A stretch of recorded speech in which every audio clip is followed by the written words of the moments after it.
Well, welcome everyone to June's Prep webinar. I'm Jen Sperduto, and I'm from the Rutgers Department of Psychiatric Rehabilitation and Counseling Professions, and I'm on the IPR team, so it's the Institute for Inpatient Psychiatric Rehabilitation at the State Hospitals in New Jersey.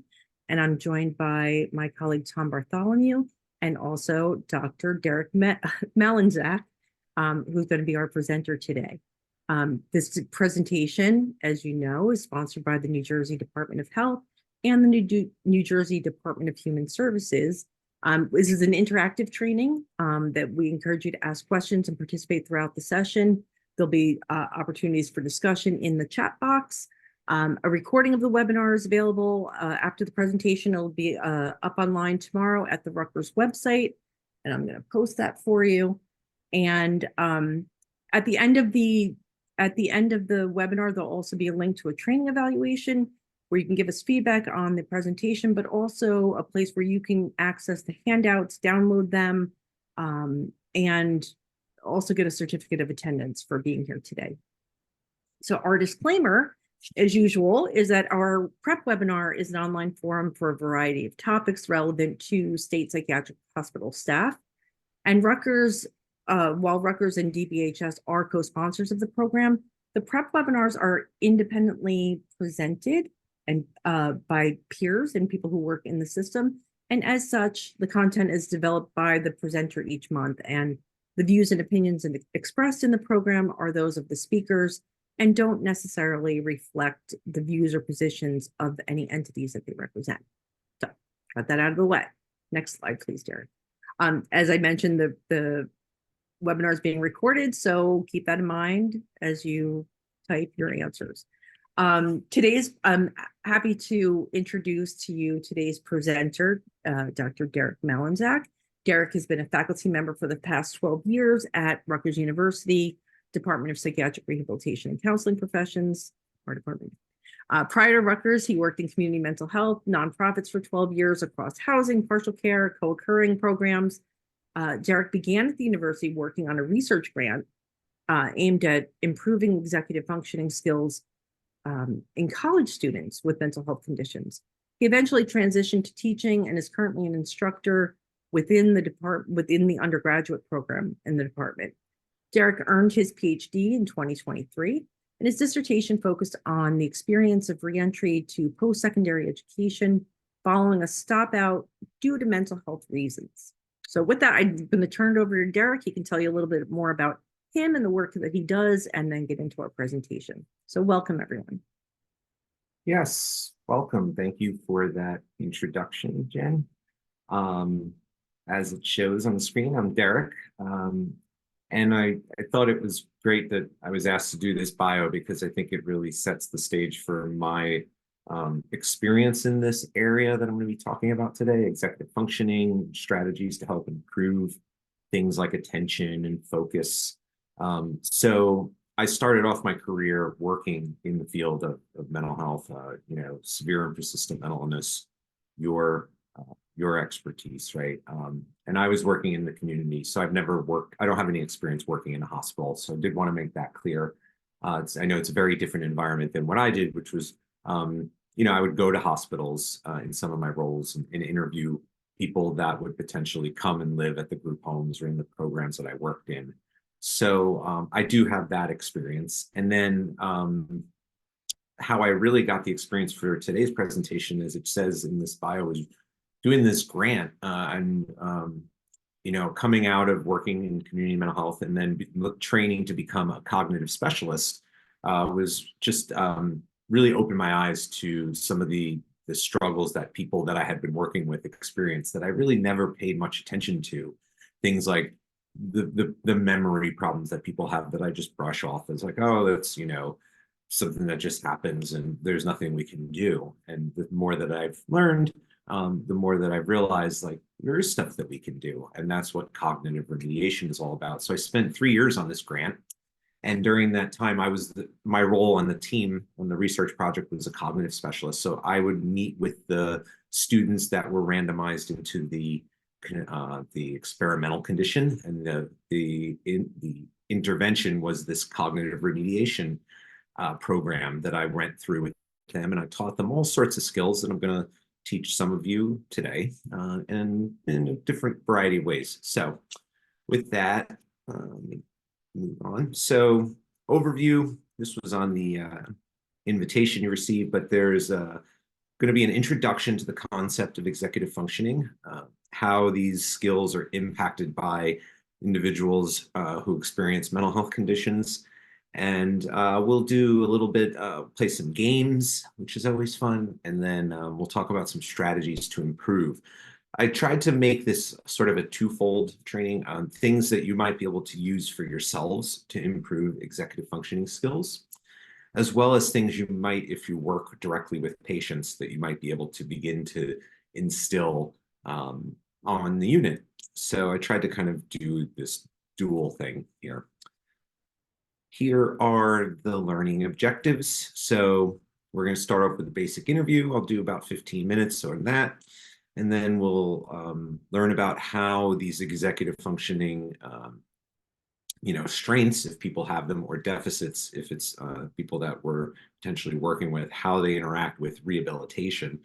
And then we'll talk about tips and strategies towards the end. I have a little vignette for some examples, tried to make a hospital environment example that might relate to what some of you do. Okay, so you might not know these two terms, but I wanted to make this slide to kind of make it clear what cognition is: a set of mental processes that underlie learning, attention, memory, language, verbal and visual types of learning, reasoning, problem solving, and a whole lot more. Executive functioning is a set or an umbrella term for the specific cognitive processes that help guide thought and action. It's referred to in this research article that I cite there, the cognitive control system. So it's some sort of like higher order skill set that is really relevant to succeeding and sort of navigating your way through society. A lot of these skills are instilled in us and learned as children, developed either intentionally or not, and sometimes they're not. And then these can be impacted, as we're going to see, by mental health conditions. Executive functions are often referred to as neuropsychological processes needed to sustain problem solving towards any type of goal. And this could be the small goal of like having a morning routine with, to your hygiene that the person attends to every day. There's a lot of different executive functioning skills that go into taking care of yourself, to larger, higher order goals like, getting a job or, going back to school. So we'll talk about how they impact these different types of tasks. It enables individuals to account for long-term and short-term consequences of their actions and how to plan for those results.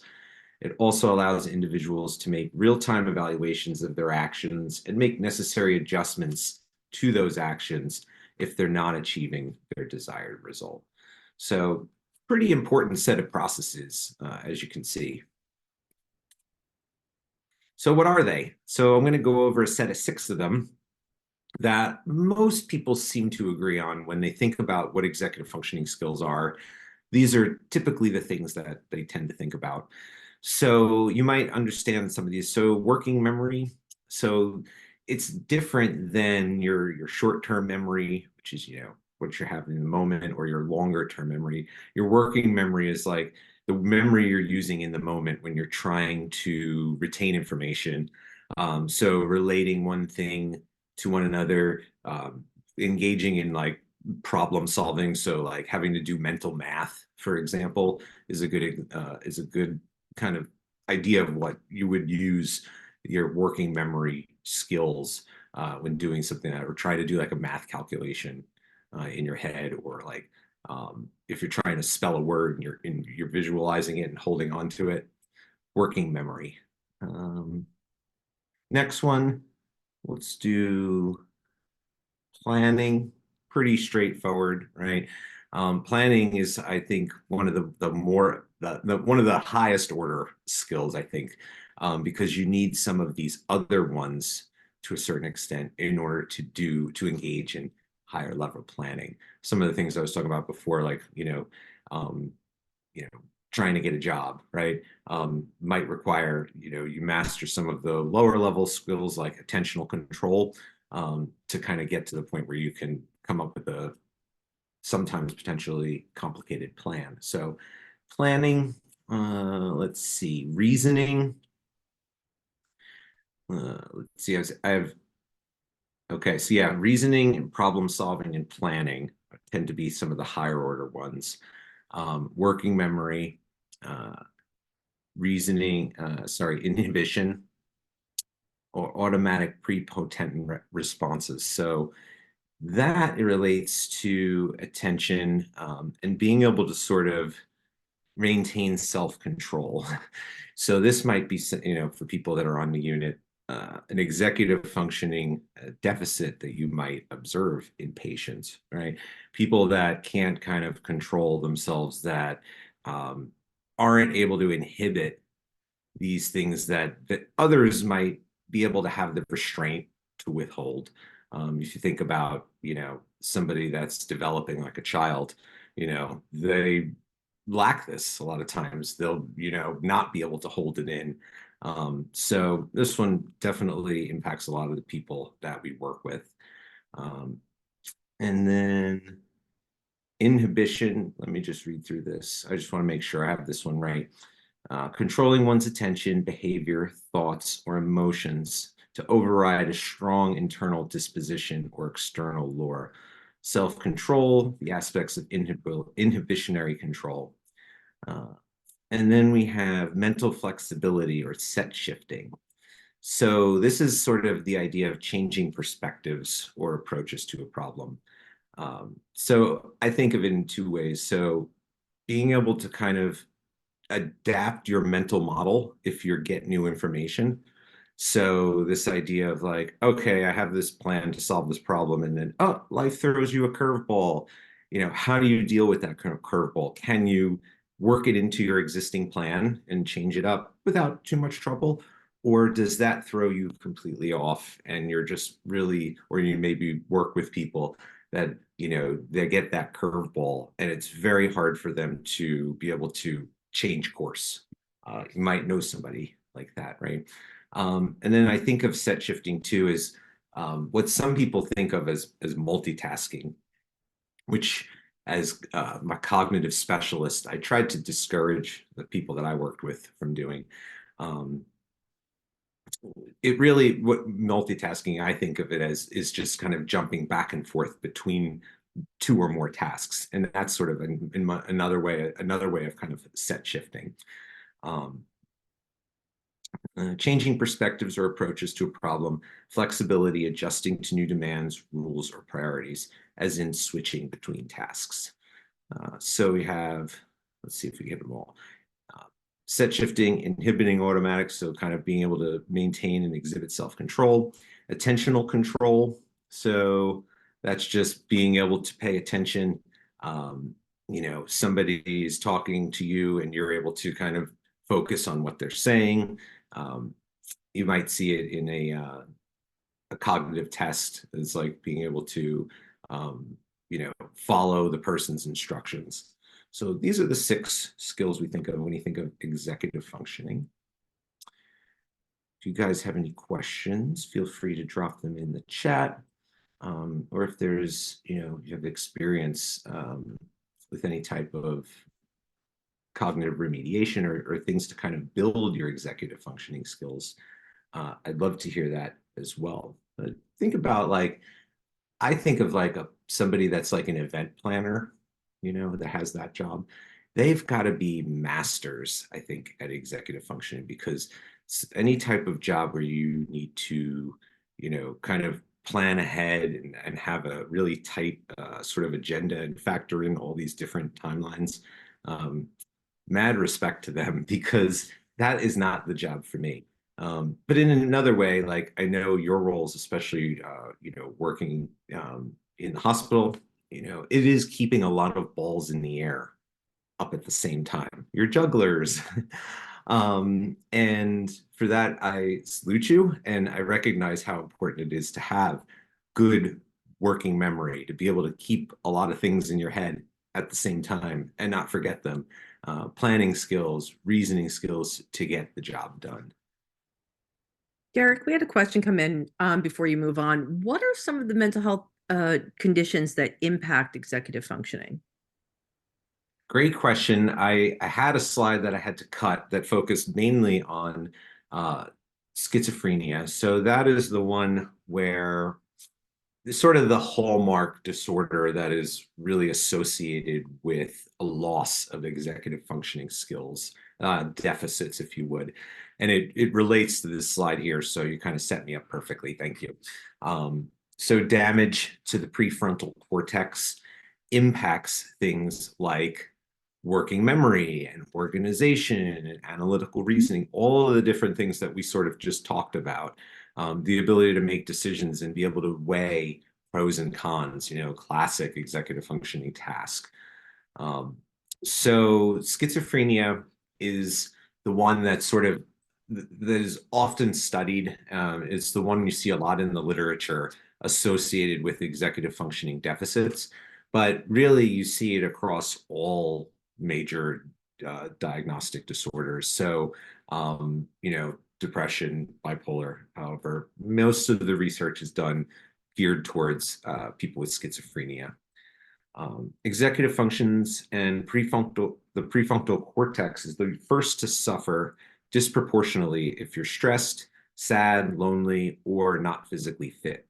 Because executive functions are critical for personal success across a wide variety of domains in life, the society that wants its individuals to excel needs to take seriously that different parts of the human being are fundamentally interrelated. So we have emotional, social, physical needs. If they're ignored, those unmet needs work against strong executive functioning skills that may have developed, at childhood, re the disorder, coming out. A person might be incorrectly diagnosed with an executive functioning disorder when in reality, it's stress, sadness, loneliness, lack of sleep. There's lots of things that can cause things. Think about the classic lack of sleep. You wake up and you've got to go to work, but that day you're really groggy and it's hard to remember things. So you can see like firsthand experience and witness what it feels like to have diminished executive functioning skills. Fortunately for that person, they can get a good night's sleep, hopefully, and come back the next day and feel refreshed, and those skills are sharper. But when they're dulled and blunted due to years of, poor lifestyle associated with things like depression or bipolar or schizophrenia, they tend to sort of wear down, so to speak. So this is as far as I get into the brain science portion. We had this cognitive scientist on our grant who was wonderful at explaining exactly, what we know about, at least in terms of how these executive functionings are impacted, due to changes in brain structure, things associated with advanced schizophrenia. Okay, so here's a slide on role functioning.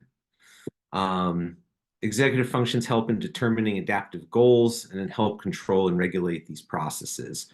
So can anyone think of ways in which these cognitive processes and these related executive functioning skills underlie success in the hospital? I don't know what people's potential specific jobs are, but chances are, right, these skills are going to come into play. So example, certain jobs might really require time management skills or problem solving skills. Which of these executive functioning skills do you rely on primarily for your job? Can't actually see the chat because I have my screen set on. I'll relay any answers that come in. Okay, thank you. Going to move through these next couple of slides kind of quickly. It's just reading. And then we're going to get to some fun cognitive gains. So how can you actually improve your skills? Cognitive impairment has been considered a core feature of schizophrenia since it was formally described as a syndrome, and decades of research supports these observations. Think of the people that you work with that have the schizophrenia diagnosis. Do you notice things like people that struggle with attention, that may process information a little slower, difficulty with verbal memory and different types of executive functioning? I don't know why I said that there. And these impairments are associated with poor functional outcomes, right? They're not getting jobs. They're not being able to succeed in school or maintain positive social relationships. And as such, things like independent living skills often suffer, You just think of like, in terms of planning, just being able to like keep a house, or an apartment in order and clean, that takes a certain amount of attention and focus and planning. And it's definitely to the detriment of these everyday life functional activities with people that really struggle with this. So, okay, hopefully I've sold you on the idea that this is a problem. It's a problem can be a problem for ourselves. It could be a problem for those that we work with and support in the hospitals. What can we do? Cognitive remediation is what I taught. So it's an intervention that targets deficits using scientific principles of learning with the ultimate goal of improving outcomes. So there's different approaches to CogRem, I'll call it. I did it, I met with people weekly for 12 weeks and we went through like a manual. Other interventions are more like drill and practice, which is sort of what I'm going to show you today. And then you may be, on your own, or it might be, coached with somebody like I was. So drill and practice is based on the premise that repeated practice of these basic cognitive tasks can improve functioning. And the goal of such an approach is to correct the deficit or restorative CogRem. So that's one type. Actually, I'm just going to skip to the second bullet point here because I actually go back to it. Restorative relies on drill and practice, often incorporating computer-based elements to target these deficit areas and repeat and improve them through repetition. So that's what I'm going to demonstrate today. The one I used to do sort of in-person, one-on-one, manualized with students was referred to as compensatory CogRem. So you teach compensatory strategies or skills to work around the person's individual deficits. So it's kind of a little more like rehab focused. You're trying to reduce the impact of the impairment. You're trying to improve functioning in whatever role. In the case that I was working with, it was school. And as as you might be able to imagine, these programs work well in certain models like supported employment. So random RCTs have shown that CogRem interventions result in improvements in cognitive performance. So people, if they engage in CogRem, can improve their attention, improve their processing speed, and improve their functional outcome, can get jobs, can improve their social relationships, can stay out of the hospital, So let's take a look at one of these, right? You may have heard of Lumosity. Has anyone heard of Lumosity? That's the one I'm going to demonstrate today. So Lumosity was big a couple of years ago. When I was doing this training, we looked into it. So this is a drill and practice one. I am going to stop sharing my screen for a minute and then share no, not that one.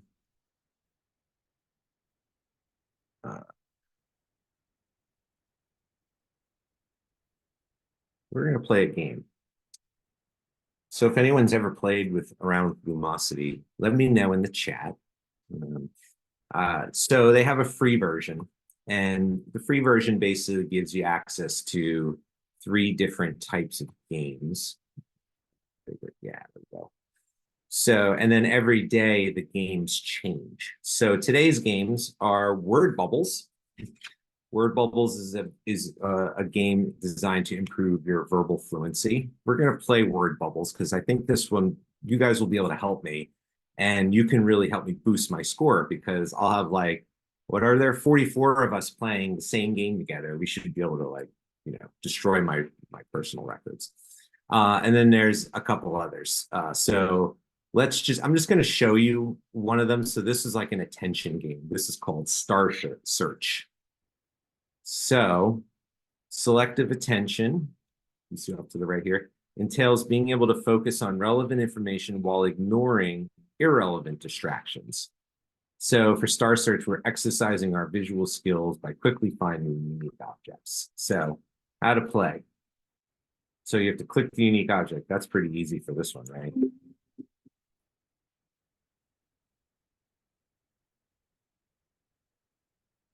That one. Oh, different shape. Okay. They're going to get harder, just so you know. Oh, this one's a different color. And this one. Nice work. Okay, so let's play. So this one you can't help me with, but I'm just going to play for, one round so you can kind of see what it looks like. I'm going to start at the lower level so you can kind of see. So think of the skills that you need to play this game. Okay, so it's this red triangle. This one, which one is it? Oh, it's this one here is different. Because they look pretty similar. It's like, oh, it's a circle, but it's the right color, but it's not the same pattern. I would be playing faster, but I'm trying to give everyone sort of the example. Like, oh, here it is. And then if you don't know, you might be like, oh, I don't know. And oh, I picked the wrong one. Tells you what the right one is. Get back to it. This way. Took me a while. Okay, so that's how that goes. We're going to leave. Come back because I want to show you the other one. I'm going to show you word bubbles now. So this is where somebody that you could play along. This is a verbal fluency game. So if you want to play along, you'll be able to drop some words in the chat. So this is how you play. This game is going to use the keyboard. You're going to have the root of a word, and you have to complete the word. So STRAW, the word straw. That's a 5-letter word. The better words are a longer word. So we have straight, strange, strangle, stratosphere, striation. Yeah, so if you could get a 10+ letter word, it would be worth 100. Stradivarius. I think that's a proper noun, Tom. Stradivarius. Yes. Trap. I heard strange. Street corner. Try stratosphere. As the timer counts down, we'll remove letters. So, all right, so let's play.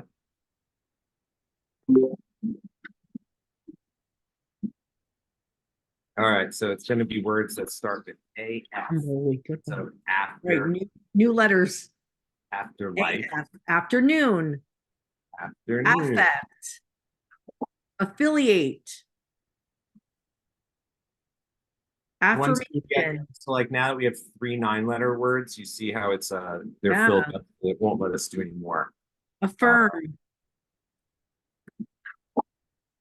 Affectionate. Affection.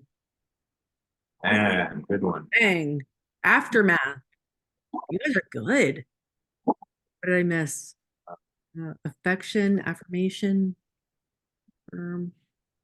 Afterburner, afterglow.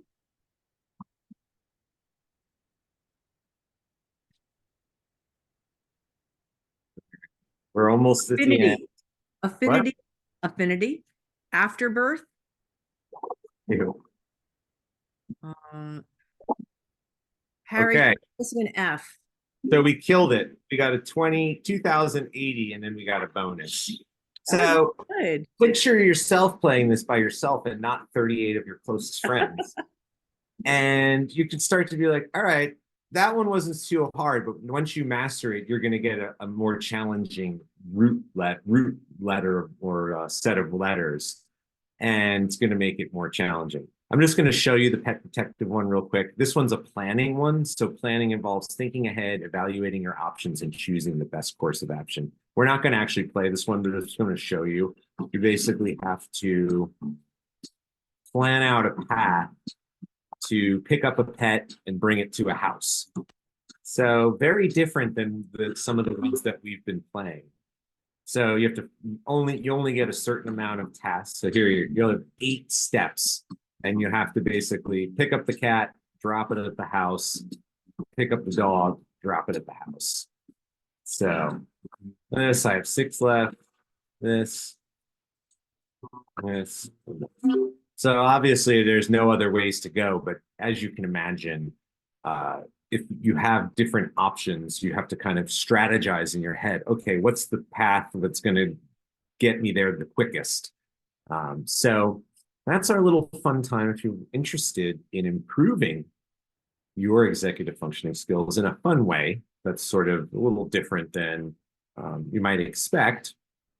I encourage you to check out Lumosity.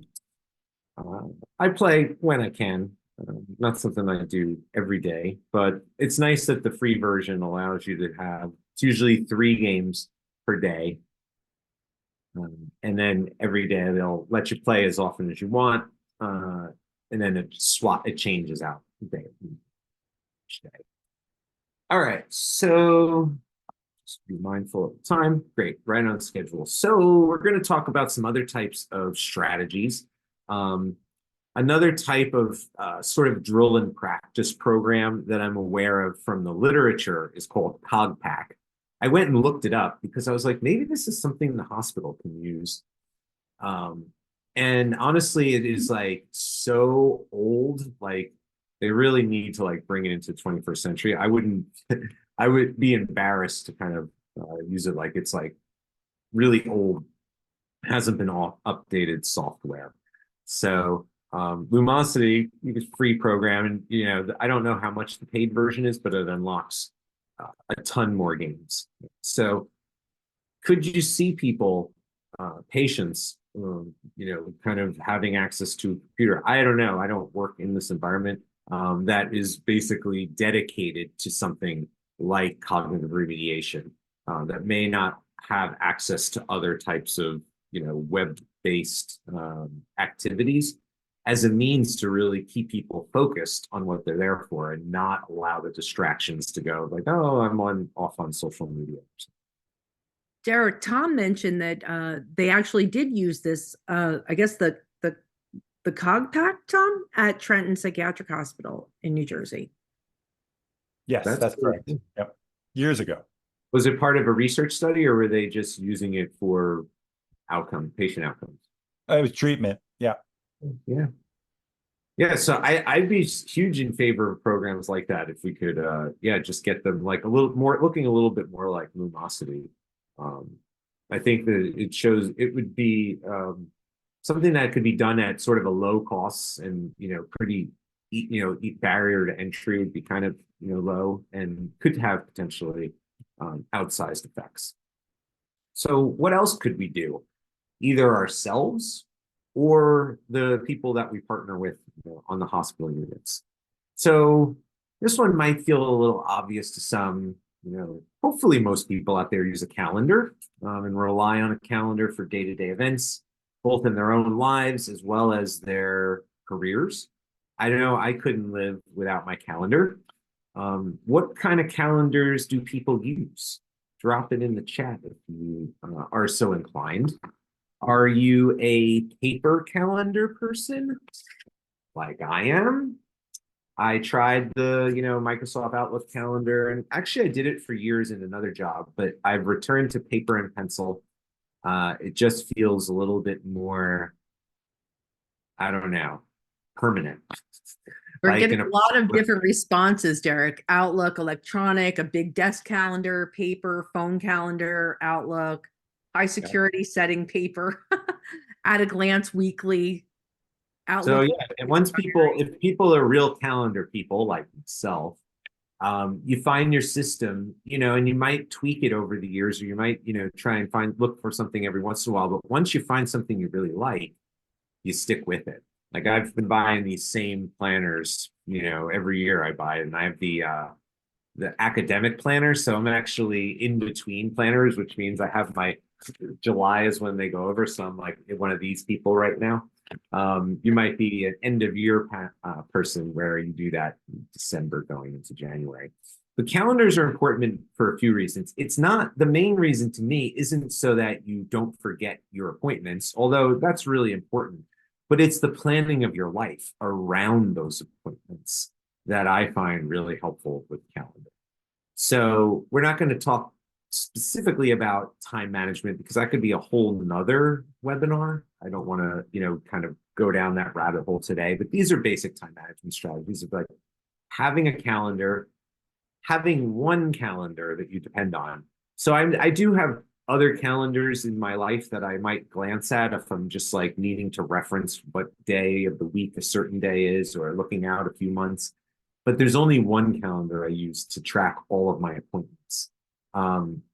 Because I think just transferring over and trying to have to think like, oh, I'm going to put this in my work calendar versus, I'm going to have this in my life calendar. Like my work calendar has all of my life appointments in it. It has my doctor's appointments. It has my son's school schedule.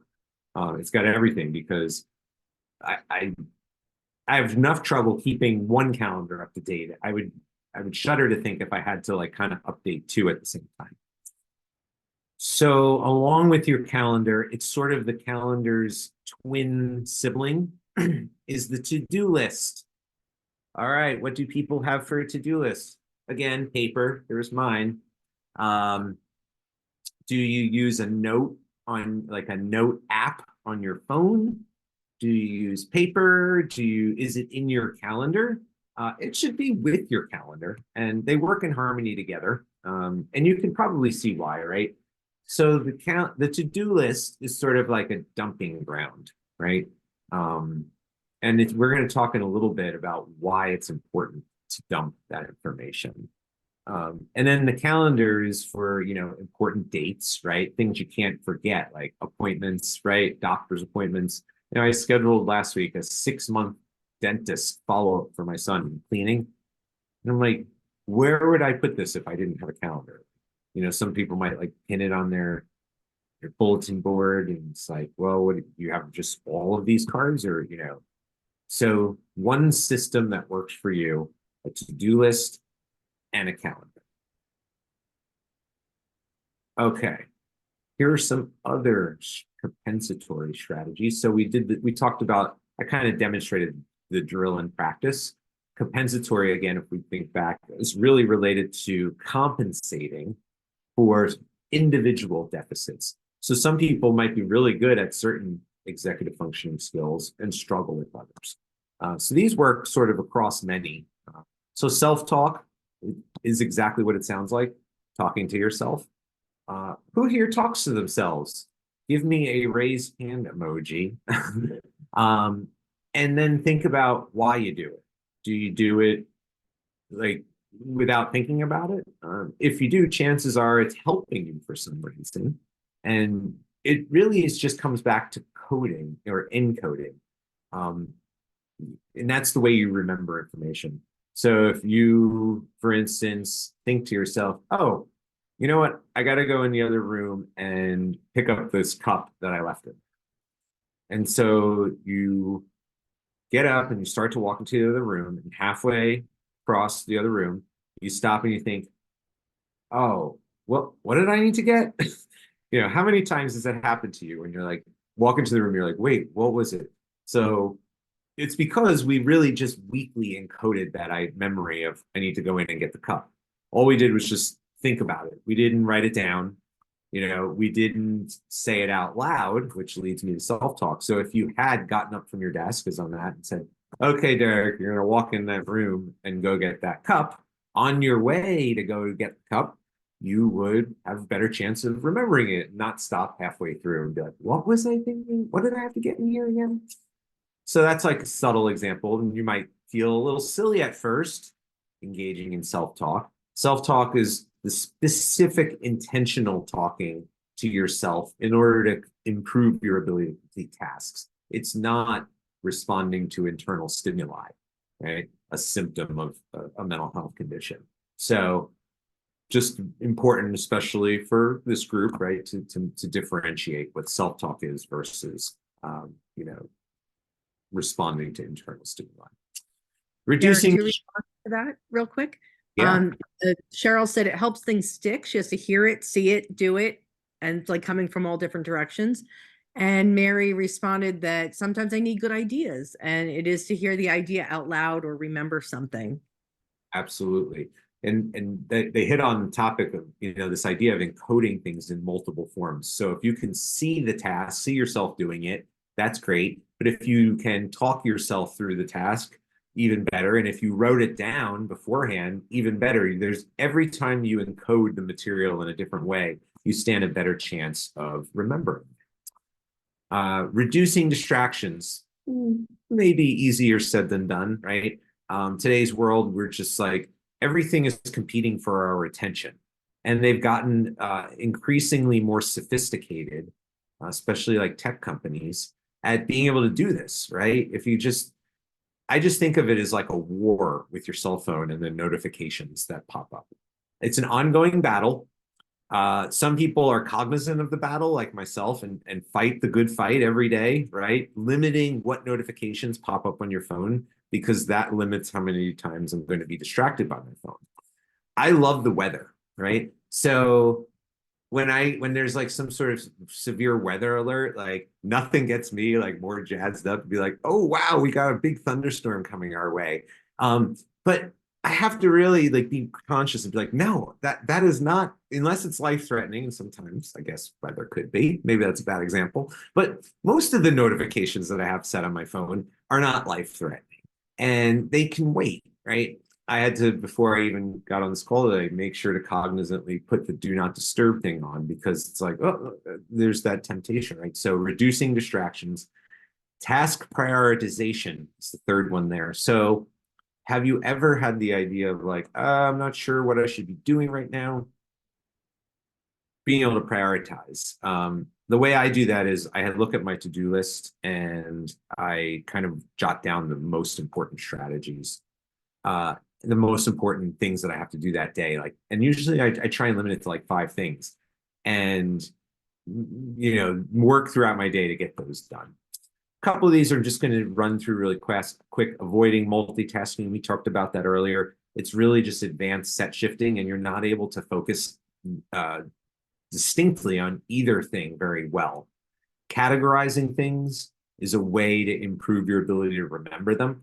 So I always used to give like a food store example. You could have just like 9 random items on a food list, and it would be hard to remember them. But if you had like 3 vegetables, you know, 3 toiletry or hygiene items, and like 3 like, you know, dairy section, it would be easier to remember those 3 groups of 3.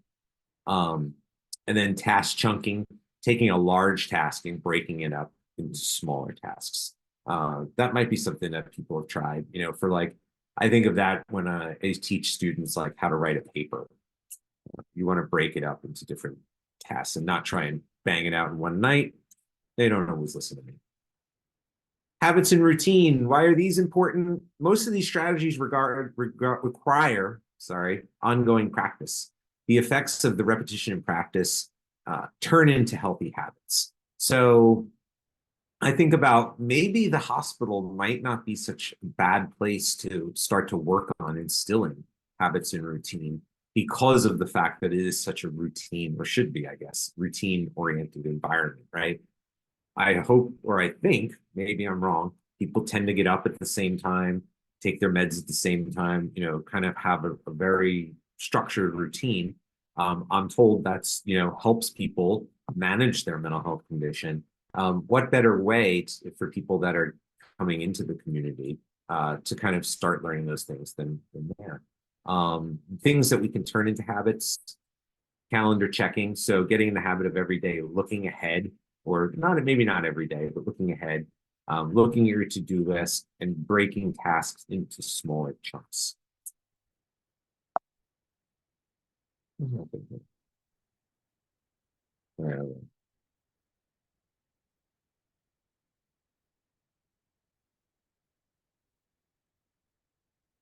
gonna skip ahead here. Okay, I only have one more. Good. So the benefits of these strategies are functional improvements over numerical or statistical outcomes. What that means is I would love it if my lumosity score went up, or I was able to kind of, memorize more, words per second, or kind of, improve my memory by a certain, percentage. But really what's important are the functional improvements. So am I able to do my job better? Or, help the people that I'm working with in the hospital better, or, interact with my family better. Habits that are overlearned, very resistant to forgetting. And writing things down is, to me, the number one strategy of improving your executive functioning skills. This is the last slide, and then I have a tiny little vignette for us to talk about. So we've all worked on that computer that's like way too old and needed to have been retired. You may even work on one at the hospital, right? It's the one where you click on you click on Google and it takes, 5 minutes to open Google. And then you can only run Google because it's so slow that if you try and open something else and watch a movie at the same time, shut the whole thing down. So your brain is sort of like that old computer, right? That hasn't been updated. It doesn't have a lot of RAM. So you're thinking, oh, I can't forget that I have to help this person later on today. And so if you don't write it down, your brain is sort of keeping that program open on that old computer. And then something else comes along. It's oh, I can't forget that I have this appointment later that I got to go to. And you didn't write it down. So your brain just wants to keep it in your head, even subconsciously. And every once in a while, it'll pop in at the most inopportune times and be oh, don't forget about that appointment. Every time you can write down one of those things onto a to-do list, and it's a system that your brain inherently knows and trusts, it's basically Xing out one of those programs from that overworked computer. It's oh, write down that appointment in your calendar, X out that program. Write down that person that you have to see later on your to-do list, X out that program. And what does that free up? It frees up all that RAM, your brain, your working memory, to be able to focus on the task at hand, focus on the person that's in front of you, focus on whatever it is that you need your 100% undivided attention. So that's the biggest takeaway, or the biggest strategy that I can impart on you in this short amount of time that we have today. Derek, before you move on, a question came in. Yeah. Is keying info as effective as writing info? Oh, I actually meant to talk about that. So I have read some studies that seem to indicate that writing info is better for retention than using, I assume you mean keying typing. So for instance, when I have students in my classrooms and they're using their laptops to take notes on my lecture, I mentioned to them that it actually would work better if they took notes on by hand on pencil and paper. And especially it would be even better if they then took those notes, those pencil and paper notes, and transferred them to an electronic document, because the rewriting of the notes actually is where the learning takes place, even more so than reviewing later. So that's why I've gone back to the paper calendar, is because I need the idea of having it written down. I think that I remember it better, and I don't need to go back to it as often.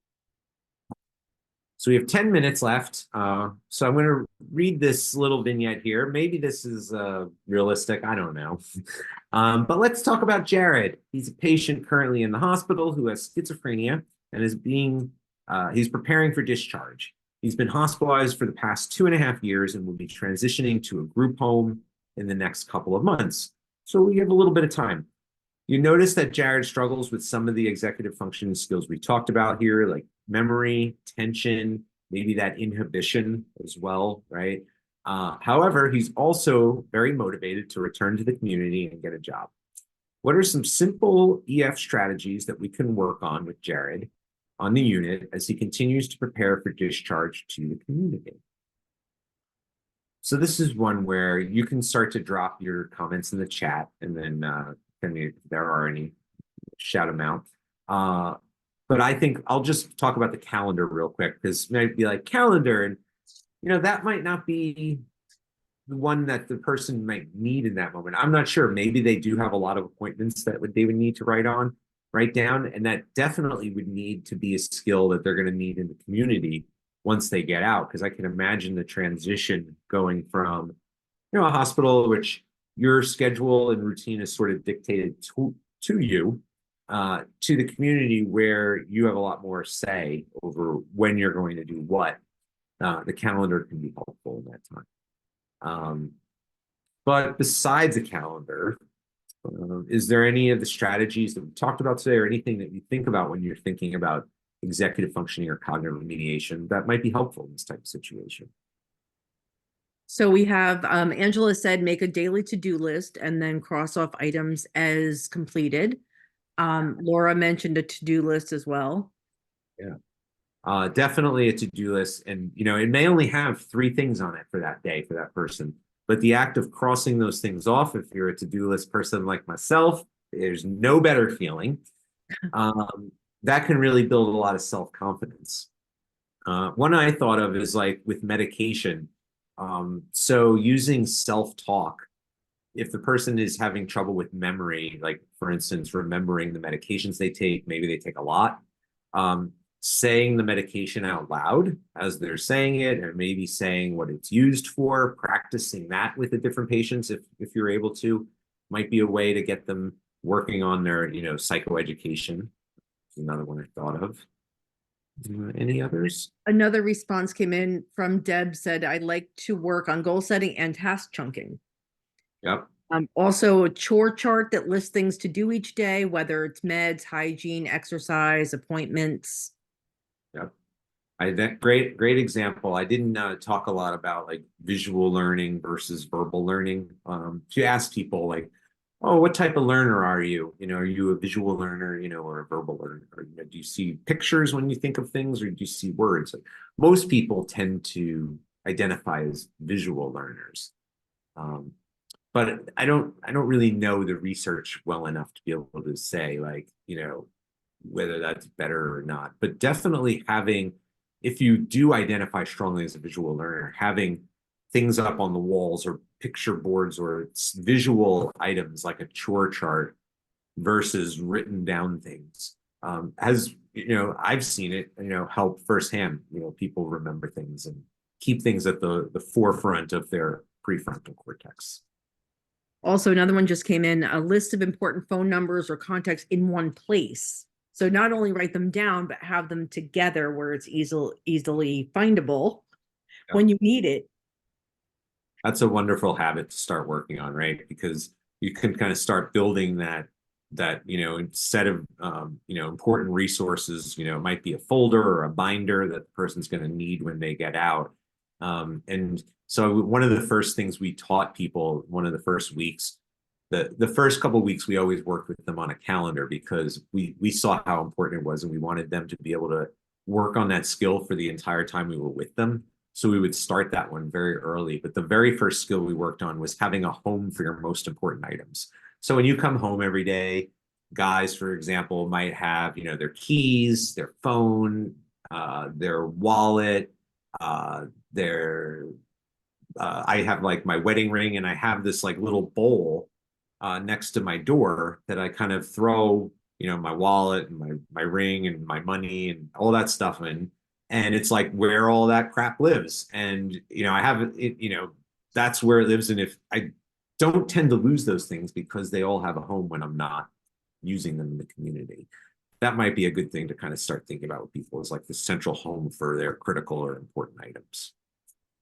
Another response came in. Angela said, setting a routine, getting up at the same time, make bed, have breakfast, shower, dress, also set up an end of the day routine as well. Just kind of keep that consistency. Yes. Excellent thought. We spend a lot of time thinking about the morning routine. And I used to do this with students too, who are notoriously bad at mornings. Is your evening routine is just as important. And if you're more an evening person, as a lot of, especially undergrads are, then that could be the time when you're working on things like, whether it's schoolwork or just kind of working things in that you kind of need to do every day, that once it's built into it as a habit, it really isn't that much of an effort to do it. As the slide said earlier, like habits are resistant to forgetting. If it's like taking your meds, or I take vitamins, terrible at it, or I used to be terrible until I realized like the best time for me to take my vitamin is when I give my son his vitamin. And as such, you're looking at the guy that still takes Flintstone vitamins and he's 45 years old. Because I realized like that I'll remember it 99% of the time because I make my son breakfast most mornings and I can associate the vitamin for him with breakfast. And since I'm associating that, now I'm going to associate my vitamin with his vitamin. So that's called like task chaining, is like associating one task with that you already are pretty good at doing every day. Like maybe it's brushing your teeth and you kind of chain or link another task like, oh, I'm going to take my meds in the morning every time I brush my teeth. That's a really classic executive functioning strategy we used to work on a lot. A couple more comments came in, and I just wanted to make note of the time. It's 3:56, but someone said trial passes that increase in time in the new treatment program, behavioral tailoring, especially for medication, vitamins, that kind of thing, like making those associations. And Karen said, how about habit stacking or habit bunching? Is that too much? Yeah, that's sort of like this, like I was just saying, like task chaining or kind of having a set, like something that you already are good at remembering to do, and is starting to associate this other thing with it, is a really great way to kind of build on your healthy habits and routines. So thank you for including that. I included a few resources at the end since we only have a couple minutes here. So the Lumosity link, set up an account, it's free, work on your executive functioning skills on your downtime on your phone. Pomodoro timer is a way to kind of do focused work. So there's a whole story on it that I don't have time for, but basically this idea of like, you sit down, you focus on one thing for 25 minutes, you set a timer, and then it goes off and you give yourself 5 minutes rest, and then you go to the next thing. It's been proven to be really effective as a productivity hack. Maybe not so much one for people, on the units, but maybe for yourselves. And then a link to an article if you're into research articles. This was the one that I worked on here at Rutgers it was related to college students with mental health conditions. So I got 2 minutes left if there are any other questions. It was a pleasure to come and share this stuff with you. I haven't done much on executive functions in the last couple of years, so I appreciate the opportunity to come and present today. Well, thank you, Derek. And just as a reminder, I posted if you have any questions, throw them in the chat. But while you're thinking about that, I did put the link to the training evaluation in the chat box. If you have to leave at 4 o'clock, I will send out a follow-up email tomorrow morning so that you have that information. You can complete the training evaluation, get a copy of the handouts, and also a certificate of attendance. Lovely. People are saying, thank you, thank you, thank you. Thank you for an informative and great presentation. Very interesting. Thank you. Thank you. Great training. So it doesn't look like there's any other questions, but thank you all for coming today. And thank you, Derek, so much for being here. This was a really interesting topic. And we're so happy that you were able to present to our group today. And just as another reminder, PrEP is taking our summer break in July. So there will not be a PrEP webinar in July, but we will be resuming in August, and we have something really interesting planned for August. I don't want to spill the beans just yet, but stay tuned for registration information, be on the lookout, and happy July summer break to you all, and we'll see you in August. Take care. Enjoy your summer, everyone.